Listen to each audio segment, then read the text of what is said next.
આજરોજ માલપુર ખાતે વાત્રક જળાશય યોજના અંતર્ગત 161.59 કરોડ રૂપિયાનું લોકાર્પણ હતું અને લોકાર્પણની અંદર માન્ય મુખ્યમંત્રી શ્રી ભૂપેન્દ્રભાઈ પટેલ સાહેબ અને સિંચાઈ મંત્રી ઈશ્વરભાઈ પટેલ સાહેબે વર્ચ્યુઅલ લોકાર્પણ કર્યું અને આ લોકાર્પણની અંદર મારા અરવલ્લી જિલ્લાના અને ગુજરાત સરકારના મંત્રી શ્રી પીસી બરંડા સાહેબ, મોડાસાના ધારાસભ્ય શ્રી ભીખુસિંહ પરમાર સાહેબ અને સિંચાઈ વિભાગના તમામ સચિવથી લઈને તમામ અધિકારીઓ અને જિલ્લાના અધિકારીઓ ઉપસ્થિત રહ્યા હતા।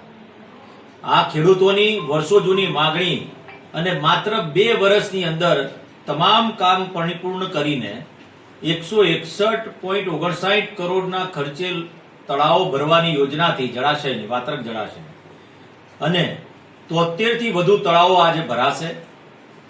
મુખ્યમંત્રી શ્રીનો આભાર માનું છું કે આટલી મબલક રકમ અને આનું નવાઈની વાત કે આનું ભૂમિપૂજન મુખ્યમંત્રી શ્રી ભૂપેન્દ્રભાઈએ કર્યું હતું અને લોકાર્પણ પણ ભૂપેન્દ્રભાઈ પટેલ સાહેબે કર્યું। ખૂબ આનંદની વાત છે કે ટૂંક સમયની અંદર મારા માલપુર, મેઘરજ અને મોડાસાના ખેડૂતોને આજે એમના તળાવો ભરાઈને સિંચાઈ, પશુપાલકો માટે પાણી મળવાનું છે। માન્ય મુખ્યમંત્રી શ્રીનો આભાર માનું છું અને આ જળાશયથી બીજા બાકી રહી ગયેલા તળાવોને પણ ભરવાની યોજનામાં ઉમેરો થવાનો છે, તે બદલ એમનો પણ ખૂબ ખૂબ આભાર માની અને સરકારશ્રીનો દિલથી આભાર માનું છું કે મોટી સંખ્યામાં આજે રકમ ફાળવીને એનું લોકાર્પણ કર્યું।